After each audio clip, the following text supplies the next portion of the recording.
కేతిరెడ్డి గారిని I really admire him, చాలా ఇష్టం అన్నారు. కరెక్ట్. ఏమి ఇష్టం కేతిరెడ్డి అంటే? అదే సార్, వ్యక్తిగత మీ మేము అభిప్రాయం ఏంటి? వ్యక్తిగతంగా సార్ మామూలు ఎనీ లీడరు అదర్ ఫ్యాక్టర్స్ పక్కన, ఎందుకంటే నేను ఆ అంశం గురించి చెప్తున్నాను. మీరు పొద్దున్న లేస్తే అవైలబిలిటీ ఉండండి, జనాలతో కలవండి, మాట్లాడండి, వాళ్ళ సమస్యలు తీసుకోండి. అలాగే పార్టీ కూడా అదే విధంగా లైన్లో ఉండి ఆ కుటీర పరిశ్రమలు లేకపోతే మంచినీటి సదుపాయాలు అంటే ఇంటికి ఇప్పుడు ఇన్ని విలేజెస్ ఉన్నాయి, మీకు ఏ విలేజ్నైనా మీకు వంటింటికి తాగునీరు వచ్చే ఒక్క విలేజ్ చెప్పండి. డ్రింక్ వాటర్ అని చెప్పి మనకు సంపులో వాటర్ పడతా ఉంటాయి.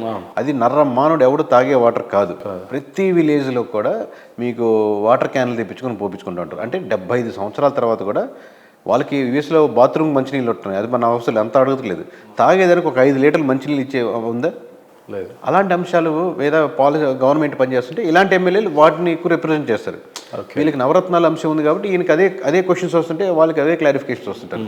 సో వ్యక్తిగతంగా ఏంటంటే ఆబ్వియస్గా ఇలాంటి పీపుల్స్ తిరిగే వాళ్ళు ఆబ్వియస్గా మంచి వక్తగా మాట్లాడగలిగిన వాళ్ళకి మోర్ అడ్వాంటేజ్ ఉంటుంది అని. ఓకే. నేను పార్టీ పరంగానో లేకపోతే ఇంకో రకంగా నేను అడగాలి.